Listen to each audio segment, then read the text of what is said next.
tour for most of the last 20 years. I spend a lot of time in airports. I've just been bringing my camera with me everywhere I went. And I guess it was about 3 years ago, I had a flight delayed. I was flying to Toronto, and my flight was delayed at LaGuardia. And so I was wandering around, sort of like the back alleys of LaGuardia Airport, and I was walking down this abandoned hallway, and they had a sign in the hallway that read, "Unattended luggage will be destroyed." But it was a little sign, and it would only print one word at a time. So it said, "Unattended, stop. Luggage, stop. Will be, stop. Destroyed." And destroyed looked so cool on its own. So I just stood there and waited for about 5 minutes and took pictures every time it just said destroyed. And it seemed like an interesting title for the album. And I guess thematically it fits. It might even be hard to describe. It's just that quality of, you're in an airport, you're in a hotel, everything around you is vaguely familiar, but disconcerting almost in its familiarity. And it all looks normal, except your circadian rhythms are all screwed up, you haven't eaten well, you haven't slept, it's unnecessarily bright, and it's that just feeling destroyed.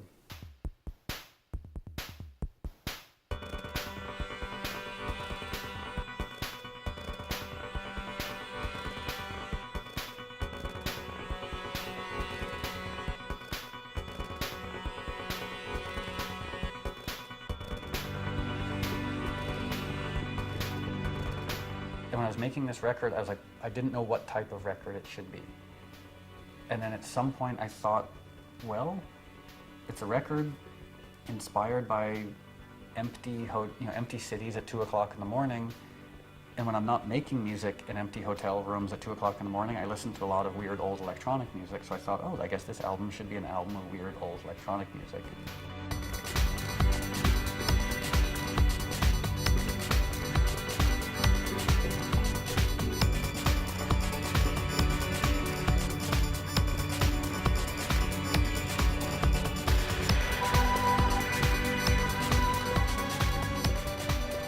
The trajectory of a lot of the songs is sort of like the trajectory of hotel insomnia. A lot of the songs start off minimal and fractured, and then sort of build and fill in a little bit as they proceed. It's sort of like hotel insomnia. All you want to do is go to sleep. You make peace with the fact that you can't sleep, you get up, and suddenly you realize there's a lot of interesting stuff to do. I do think, to a large extent, that ethos is a part of this record. One of the things I do when I have insomnia is buy old drum machines online. And another thing I do is work on music. What I found is if I'm working on music at 2 o'clock in the morning in a city that has, as far as I can tell, gone to sleep, that sort of somnambulant quality influences the music. I'll never seem what you wanted, love. I was the hell that you needed. Oh, I was the one when you needed love. I was the one when you needed love. I'll never seem what you wanted, love. I was the hell that you needed. Oh, I was the one when you needed love. I was the one when you needed love. I'll never seem what you wanted, love. I was the hell that you needed. Oh, I was the one when you needed love. I was the one when you needed love. I'll never seem what you wanted, love. I was the hell that you needed. Oh, I was the one when you needed love. I was the one when you needed love. I'll never seem what you wanted, love. I was the hell that you needed. Oh, I was the one when you needed love. I was the one when you needed love. I'll never seem what you wanted, love. Everybody else in the music world figured out a while ago that you can record on laptops. And to me, I've come to this fairly recently. I thought the only place I could make music is in my studio here. So on the last tour, I had Pro Tools and a little keyboard and a little microphone, and I would just record ideas here and there and work on them in a fairly rudimentary way while on tour, and then bring them back here and flesh them out more. It's one of the really interesting things about making a record is you make a record, or at least I make a record and I have an idea of what it means to me, but I have no perspective and objectivity because I've been working on it by myself for a year. And you put it out into the world and all of a sudden you start getting other people's reactions to it. And that dialectic is so fascinating. Okay, so the broken places, I mean, it starts off with a vocoder loop. This broken down, sort of winsome, endearing electronic piece of music. I needed to come up with a title for it, because that's the tricky thing with instrumentals, is what do you call them? And there's an Ernest Hemingway quote, which I think I'm paraphrasing, but basically says, life breaks most of us, and some of us are stronger in the broken places.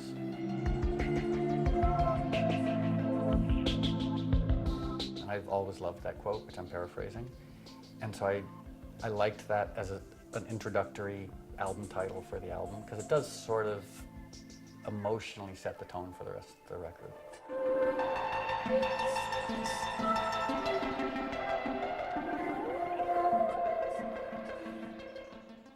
The song Be the One also started with a vocoder loop. Like, the idea was just this, once everything kicks in, my hope is that no one really knows what they're listening to. Like, you can't tell if it's a bass or a guitar or a synthesizer. It's just this gestalt, crazy wall of sound. I don't really like happy lyrics that much, and so the lyrics were never written down. It was just me sort of singing into a vocoder. So it was completely spontaneous, just about as what I generally write about, which is like, you know, relationships falling apart.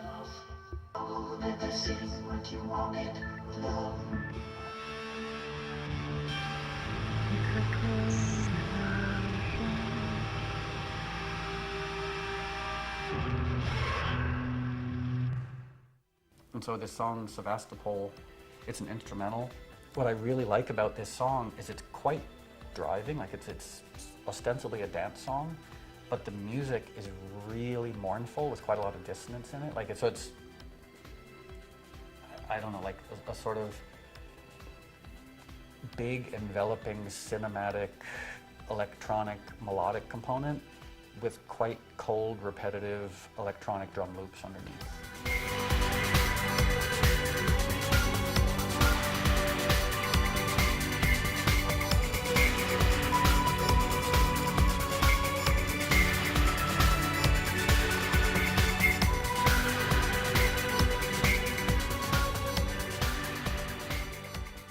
The low hum was another broken down electronic instrumental track, and I gave it to my friend Emily Zuzik. And what's funny is I didn't even tell her what the album was about, you know, this theme of music for empty cities at 2 o'clock in the morning. And she basically wrote these lyrics about being in a hotel room at 2 o'clock in the morning in an empty city. It's almost like someone singing to themselves. You know, instead of like projecting for all the world to hear, it's sort of like someone in a bathtub in a hotel next to the Stuttgart train station at 3 o'clock in the morning singing to yourself in a bathtub. So vocally, I think that's what I was trying to get her to do. Of the neighbor through the wall, a strand of light hangs on the window. I'm not allowed to pick favorite songs because I run the risk of offending the songs I don't pick. But at present, Rockets is my favorite song on the record because it's just got a winsome, resigned, melodic, emotional quality to it that I really love. And I also like the way that it appears in the record, because it's sort of like the record's building, and all of a sudden it pulls back with this very broken, messed up piece of quiet, pretty electronic music.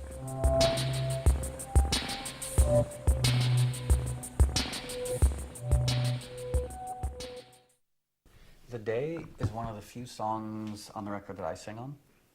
And like in a perfect world, I would have this beautiful, amazing, emotional voice and I would sing on all my songs, but it's not a perfect world and I don't have a beautiful, amazing voice, so that's why I get other people to sing on my songs. But every now and then I'll write a song and I'll sing it and realize that for whatever reason I like my voice on it. And this is one of those songs where I felt like my imperfect voice kind of fit the emotional quality of the song. When I was growing up, I was an obsessive Brian Eno fan and an obsessive David Bowie fan, and especially a fan of the records that Brian Eno and David Bowie made together. That now when I make music, it's just a part of my DNA. So a song like The Day, I understand that it's sort of, it sounds like it's very inspired by David Bowie and Brian Eno, and it is, but completely unintentional. Just because, you know, I listened to Low and Heroes so many times growing up that I wouldn't, at this point in my life, I wouldn't know how to make music that wasn't inspired by Brian Eno and David Bowie. The ways, but you can count again. The Right Thing is another song about people whose lives have been destroyed by addiction. And when an addict reaches that point where they're done, you know, when they've essentially given up, and that question then becomes, do you give up and let yourself die, or do you give up and go on living?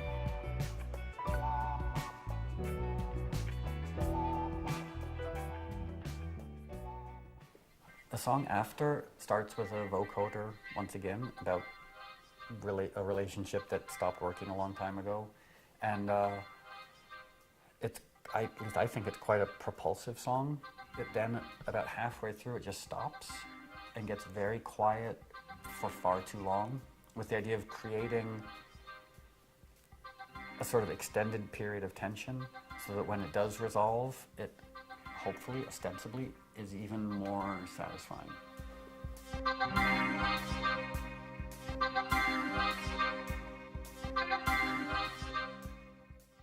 Victoria Lucas was Sylvia Plath's pseudonym when she wrote The Bell Jar, and I keep going on eBay trying to find an original copy of The Bell Jar as written by Victoria Lucas, and they show up every now and then, but they're very pricey. And I mean, a lot of the titles in the record are inspired by either my favorite writers or works by my favorite writers. And this one, it's an instrumental, so why not name it after one of my favorite writers?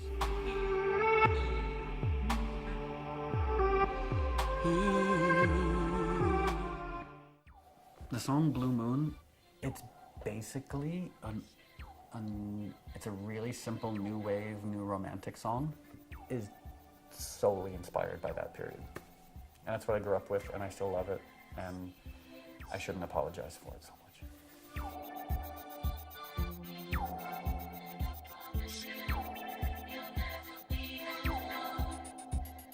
Stop the ends before they sing.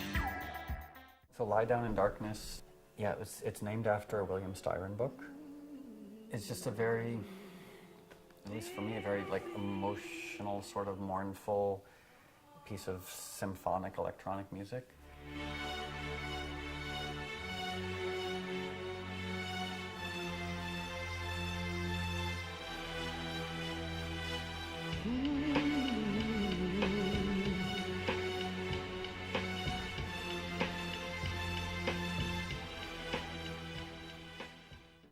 I love, and I've always loved, like the simplicity of early music and Gregorian chants and plain song. Like there's just an austere simplicity that I find really comforting.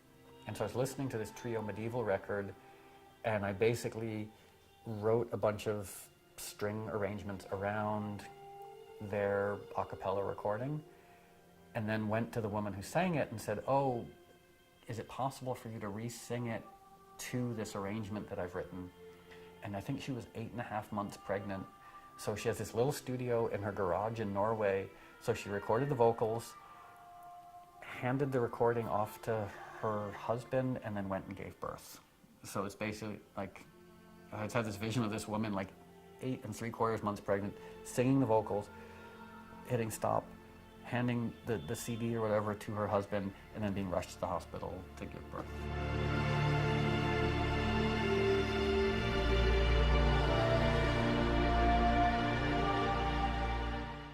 Well, now we enter the purely instrumental part of the record. Like the Violent Bear It Away I personally love the way it develops, and I like the idea of like just when it gets to a certain point, it then gets a little bit bigger, and then gets a little bit bigger.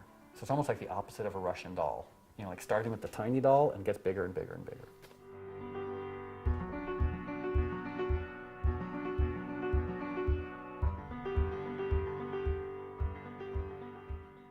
Again, I'm not allowed to pick favorites, but it's probably my second favorite song on the record, because where it starts and where it ends up are so different. You know, like when I listen to the opening of it, it just sounds odd and melodic and winsome, and then by the middle, it's this maelstrom, and then it ends quiet and winsome again.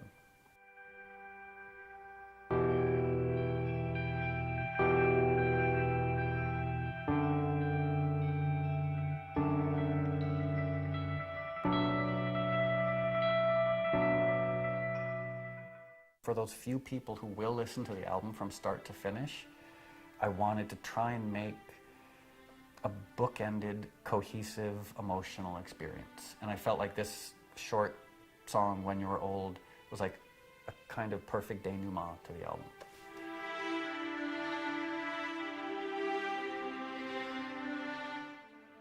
I guess in the last 5 years, I just sort of took stock of the records I like that have been made by other people. I don't really like too many big, well-produced records.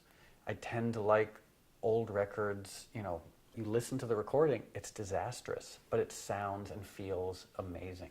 And so I've gone back to a lot of older records, like even early electronic records like Suicide and early DAF, where it's so much atmosphere and reverb, and it's poorly recorded, but it feels great. And so what I've tried to do with this record and the last record, Wait For Me, is go back to that approach to making records. Because so much contemporary music is so flawlessly recorded and flawlessly produced and flawlessly mixed that I almost feel like there's no room for the listener. You know, what I love about, like John Lee Hooker's first single, Boogie Chillin', it's a guitar, a vocal, and a guy hitting a box. And it leaves, so like, there's room for me as the listener to enter into the recording. Whereas I listen to a new pop record, and it's so big and so bombastic and so over the top and so perfectly produced, I feel like it's an incredibly loud, dynamic party that I'm not invited to. You know, all I can do is sort of like stand outside the party and observe it and say, wow, that's a big party. Whereas older, broken down records, it's, you know, it's like a small party that you can actually hang out in.